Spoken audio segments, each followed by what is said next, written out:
पत्रकार संघाच्या अध्यक्षपदी मनोज गर्दे, दुसऱ्यांदा बिनविरोध. सचिवपदी सचिन बागुलांची हॅट्रिक.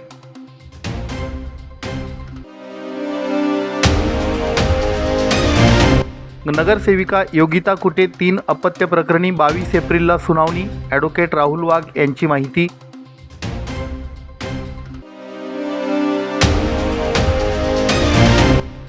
धुळे मनपा स्थायी समिती सभापतीपदी नगरसेविका सौ लताबाई सोनार यांची बिनविरोध निवड.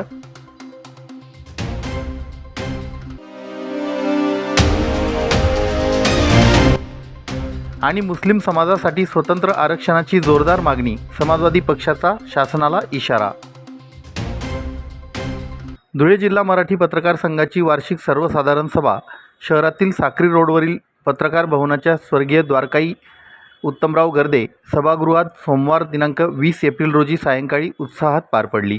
अध्यक्षस्थानी माजी अध्यक्ष मिलिंद बैसाने हे होते. त्यांनी निवडणूक निर्णय अधिकारी म्हणून काम पाहिलं. सभापटलावर मांडण्यात आलेले सर्व विषय सर्वानुमते मंजूर करण्यात आले. सभेत 2026-2028 ची कार्यकारिणी बिनविरोध निवड करण्यात आली. त्यानुसार अध्यक्षपदी सांज दैनिक खान्देश मैदानचे मुख्य संपादक मनोज गर्दे यांची एकमताने सलग दुसऱ्यांदा बिनविरोध फेरनिवड करण्यात आली. तर सचिवपदी मी महाराष्ट्र चॅनलचे कार्यकारी संपादक सचिन बागुल यांची तिसऱ्यांदा निवड झाल्याने त्यांनी हॅट्रिक साधली. कार्याध्यक्षपदी सांज दैनिक श्रमराज्याचे संपादक अतुल पाटील, उपाध्यक्षपदी सांज सम्राटचे संपादक रवींद्र नगराळे, ग्रामीण जिल्हा उपाध्यक्षपदी साक्री येथील GT मोहिते, सहसचिवपदी सम्यक विचारचे संपादक प्राध्यापक मोहन मोरे, कोषाध्यक्षपदी दैनिक रयतेचा आवाजचे संपादक तुषार बाफना, प्रांतिक प्रतिनिधीपदी स्वाभिमानी न्यूज चॅनलचे संपादक प्रकाश शिरसाट यांची निवड करण्यात आली.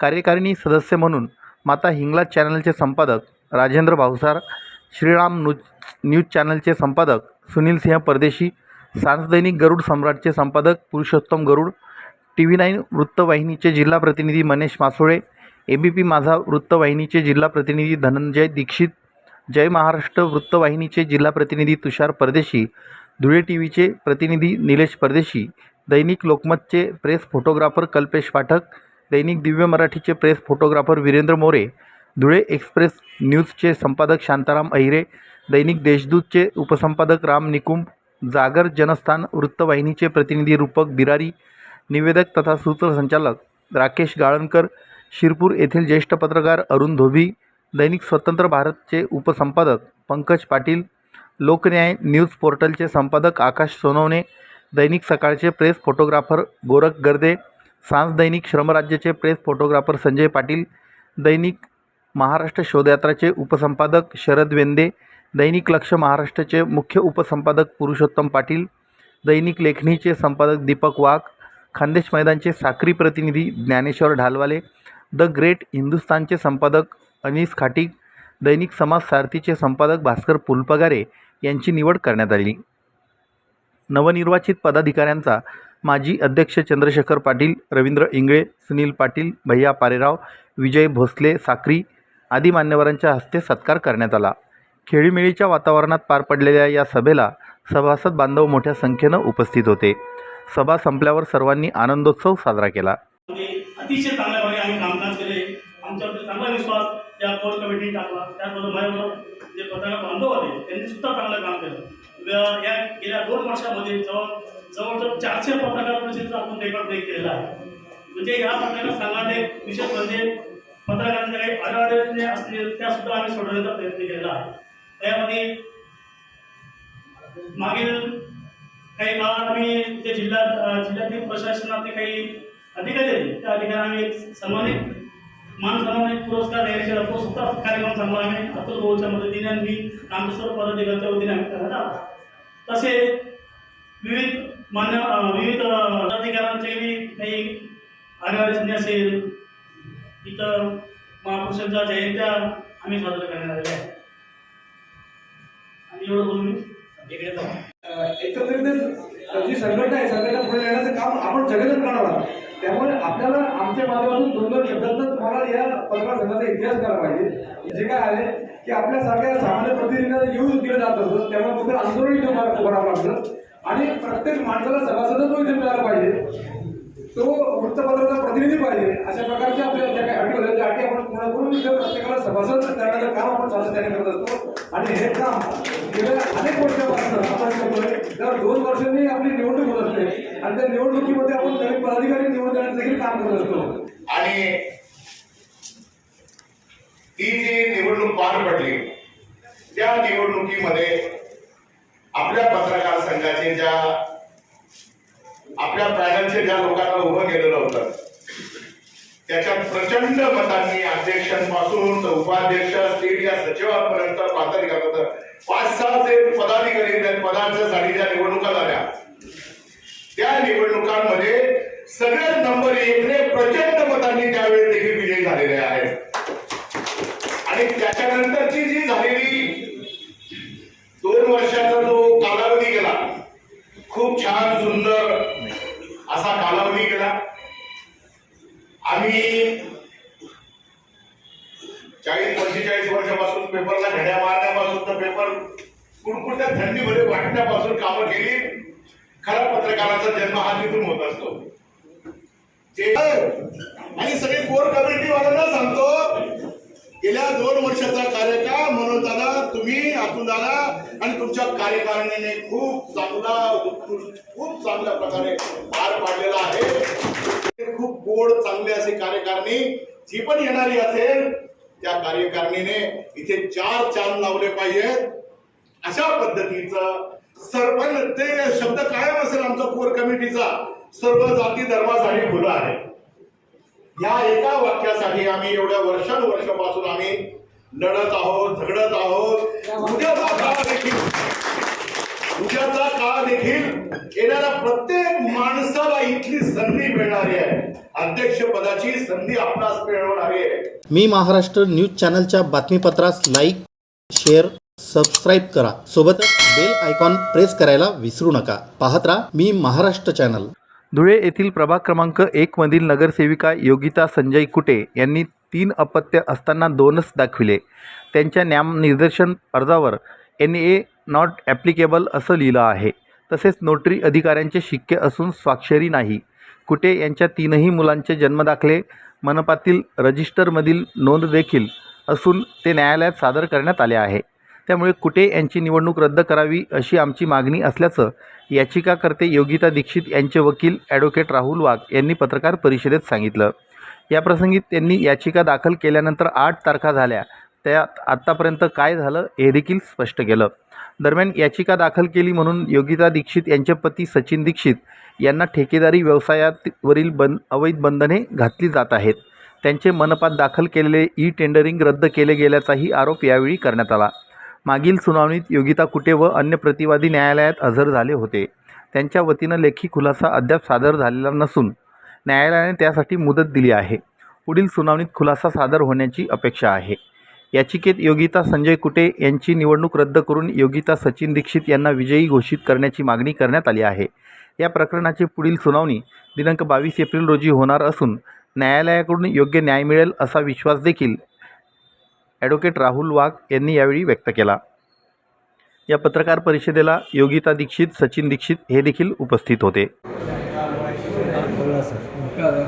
जी काही निवडणूक याचिका स्थानिक स्वराज्य संस्थेमधल्या प्रभाग क्रमांक 1च्या संदर्भात योगिता सचिन दीक्षित यांच्या माध्यमामधून दाखल करण्यात आलेली आहे, त्या संदर्भामध्ये गेल्या 8 तारखेमध्ये जे काही कामकाज झालेलं आहे त्यामध्ये मुख्यतः संबंधित प्रतिवादी मेहरबान न्यायालयासमोर उपस्थित राहण्यासाठी अतिशय मोठ्या प्रमाणामध्ये वेगवेगळ्या पद्धतीने मार्ग शोधत होते. परंतु आम्ही त्या ठिकाणी जेव्हा एक नोटीस डकवण्याची नोटीस मेहरबान न्यायालयाच्या मार्फत काढली त्यावेळेस ते आता मागच्या तारखेला मेहरबान न्यायालयात उपस्थित झालेले आहेत.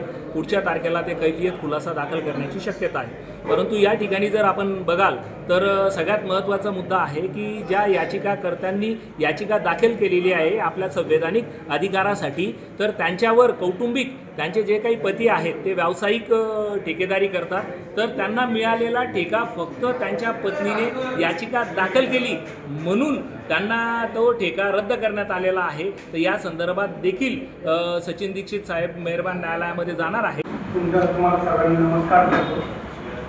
भाऊ जे विचारत आहेत की कॉन्ट्रॅक्टरनं जो निवडून आलेला प्रतिनिधी याला समज देण्यासाठी तसा काहीच विषय नाही. हा समज देण्यासाठी विषयच नाही आहे. आत्तापर्यंत 4 महिने झालेले आहेत. सदर याच्यात माझं जे होतं ते कोर्टात केस चालू असल्यामुळे मी आजपर्यंत ही जी पत्रकार परिषद आहे, मला जर त्याला समज देण्यासाठी घ्यायची राहिली असती तर मी निवडून आल्यानंतर 2-4 दिवसात 5 दिवसात झालं असतं. तुम्हाला सर्वांना माहिती आहे, पाठीवर मार्ग चालतो, पोटावर मार्ग चालत नाही. संबंधित व्यक्ती हा पालिकेत जाऊन की यांनी हे काम धरलेलं आहे नाले सफाईचं, हा हे पैशांनी माझ्या कोर्ट कचेरी करेल, हे करेल असे जे त्यांनी कमेंट्स केले, त्याला कुठेतरी चालना आणि एक तिसरा डोळा म्हणून तुमच्याजवळ मी इथं आलेलो आहे. आणि माझी एकच अपेक्षा आहे, तुम्ही सर्व मला ओळखतात. मी स्वतःहून कोणाला पाय लावायला जात नाही, दुसऱ्याने मला पाय लावणे एवढीच माझी इच्छा आहे. माझं कोणाविरुद्धच काहीच म्हणणं नाही. माझा जो याचिका करताय त्यांनी माझ्या व्यवसायात बाधा पोचू नये या दृष्टीने मी काही त्याच्या वडिलांच्या जॉबवर इतर गोष्टींबाबत मी आलो का काही बोलतोय नाही बोलतो, तर त्यांनी माझी पत्नी उमेदवार असताना माझ्या व्यवसायावर बाधा पोचवणं, मी बदलेल्या कामामध्ये हस्तक्षेप करणं, अधिकाऱ्यांना दडपशाही करणं या दृष्टीने मी तुमच्याजवळ आलेलो आहे. आणि पुढच्या वेळेस मी महाराष्ट्र न्यूज चॅनलच्या बातमीपत्रास लाईक, शेअर, सबस्क्राईब करा. सोबतच बेल आयकॉन प्रेस करायला विसरू नका. पाहत राहा मी महाराष्ट्र चॅनल. धुळे महानगरपालिकेच्या स्थायी समितीच्या सभापतीपदी अपेक्षेप्रमाणे प्रभाग क्रमांक 9च्या नगरसेविका सौ लताबाई यशवंत सोनार यांची बिनविरोध निवड करण्यात आली. बिनविरोध निवड होताच सभापती सौ लताबाई यांनी मिळणारे मानधन एक कुष्ठरोग आश्रमाला देणार असून शासकीय वाहन देखील वापरणार नसल्याचं स्पष्ट केलं आहे. त्यांच्या या निर्णयाचं जनतेतून स्वागत केलं जात आहे. दरम्यान बिनविरोध निवड जाहीर होताच त्यांच्यावर शुभेच्छांचा वर्षाव सुरू झाला. शहराचे आमदार अनुप अग्रवाल, महापौर मायादेवी परदेशी, उपमहापौर ज्योत्स्ना पाटील यांच्यासह भाजपा नगरसेवक, पदाधिकारी आणि इतर मान्यवरांनी त्यांना शुभेच्छा दिल्या. दरम्यान महिला व बालकल्याण समिती सभापती आणि उपसभापती पदासाठी देखील निवड प्रक्रिया पार पडली. महिला बालकल्याण समितीच्या सभापतीपदी उज्ज्वला ठाकरे तर उपसभापतीपदी शोभाबाई संजय भिल यांची देखील बिनविरोध निवड झाल्याचं निवडणूक निर्णय अधिकाऱ्यांनी घोषित केलं. स्थायी समिती सभापती निवडीसाठी महानगरपालिकेच्या भारतरत्न अटल बिहारी वाजपेयी सभागृहात सभा संपन्न झाली. निवडणूक निर्णय अधिकारी म्हणून जिल्हाधिकारी भाग्यश्री विस्पुते, आयुक्त नितीन कापडणीस, नगर सचिव मनोज वाघ यांनी कामकाज पाहिलं. स्थायी समिती सभापती पदासाठी दिनांक 17 रोजी भाजपाच्या सौ लताबाई सोनार यांचा एकमेव अर्ज असल्याने त्यांचा बिनविरोध निवडून येण्याचा मार्ग मोकळा झाला होता. बिनविरोध निवडीची घोषणा केवळ औपचारिकता होती. सोमवारी सकाळी 11:30 वाजता सौ लताबाई यांचे स्थायी समिती सभापतीपदी बिनविरोध निवड झाल्याची घोषणा निवडणूक निर्णय अधिकाऱ्यांनी केली. बिनविरोध निवडीची घोषणा होताच भाजपा पदाधिकारी आणि कार्यकर्ते, युवा उद्योजक दिनेश पोद्दार यांचे समर्थक यांनी एकच जल्लोष साजरा केला. आज यहाँ पर महानगर पालिका में जो स्थायी सभापति जो कि सबसे महत्व का ये पद रहता है, पूरी महानगर पालिका की तिजोरी की चाबी आज हमारी लताताई पोद्दार, हमारी बड़ी बहन, इनके हाथ में सौंपी गई है. मैं आपको यहाँ पे ग्वाही देना चाहूँगी कि हमारी लताताई है जो बहुत जवाबदारी से ये पद की गरिमा संभालेंगे और काम बहुत ही अच्छी तरीके से करेंगे. मैं भी उनका बहुत बहुत अभिनंदन करना चाहूँगी. और जिस तरह हमारे पालक मंत्री जय कुमार भाऊ, उसी तरह गिरीश भाऊ महाजन, हमारे धर्म योद्धा आमदार अनूप भैया, इन्होंने सबने उनके लिए मेहनत किए और आज उन्हें ये कुर्सी पर बैठाला. इनका सब नेताओं का मैं बहुत बहुत अभिनंदन करना चाहूँगी. जय जय महाराष्ट्र. मी महाराष्ट्र न्यूज चॅनलच्या बातमीपत्रास लाईक, शेअर, सबस्क्राईब करा. सोबतच बेल आयकॉन प्रेस करायला विसरू नका. पाहत राहा मी महाराष्ट्र चॅनल. राज्यातील मुस्लिम समाजाला स्वतंत्र आरक्षण मिळावं तसेच आर्थिकदृष्ट्या दुर्बल मुस्लिमांना स्वतंत्र प्रवर्गातून लाभ मिळावा या प्रमुख मागण्यांसाठी समाजवादी पक्षाने ठाम भूमिका घेत धुळे जिल्हा प्रशासनाकडे निवेदन सादर केलं. मागण्यांबाबत तातडीने निर्णय घ्यावा अशी जोरदार मागणी करीत निदर्शने करण्यात आली. समाजवादी पक्षाच्या निवेदनात नमूद करण्यात आलं आहे की मुस्लिम समाजाची शैक्षणिक आणि आर्थिक स्थिती अत्यंत मागासलेली आहे. त्यामुळे त्यांना समाजाच्या मुख्य प्रवाहात आणण्यासाठी स्वतंत्र आरक्षण देणं अत्यावश्यक आहे. न्यायालयाने मान्य केलेल्या शैक्षणिक मागासलेपणाच्या आधारे शिक्षण व सरकारी नोकऱ्यांमध्ये 15% स्वतंत्र आरक्षण देण्याची मागणी करण्यात आली आहे. तसेच जे मुस्लिम कोणत्याही आरक्षित प्रवर्गात समाविष्ट नाहीत अशा गरीब मुस्लिमांना आर्थिकदृष्ट्या दुर्बल घटकांच्या प्रवर्गातून आरक्षणाचा लाभ मिळावा अशीही मागणी करण्यात आली. संविधानानुसार अशा घटकांना न्याय मिळावा यासाठी प्रशासनाने स्पष्ट आणि प्रभावी धोरण आखावं असं पक्षाने नमूद केलं आहे. समाजवादी पक्षाने प्रशासनाला स्पष्ट इशारा दिला आहे की जर या रास्त मागण्यांकडे दुर्लक्ष झालं तर राज्यभर तीव्र आंदोलन उभारलं जाईल. मुस्लिम समाजाच्या हक्कांसाठी पक्ष रस्त्यावर उतरून संघर्ष करण्यास सज्ज असल्याचंही यावेळी स्पष्ट करण्यात आलं. याप्रसंगी जिल्हाध्यक्ष गुड्डू काकर, जमील मंसूरी, ॲडव्होकेट जुबेर शेख, अजीज अन्सारी, इरफान शाह, इम्रान शेख, अखिल शाह, मोहसिन शेख, जाकीर खान, अशफाक पिंजारी आदी उपस्थित होते. मी महाराष्ट्र न्यूज चॅनलच्या बातमीपत्रास लाईक, शेअर, सबस्क्राईब करा. सोबतच बेल आयकॉन प्रेस करायला विसरू नका. पाहत राहा मी महाराष्ट्र चॅनल.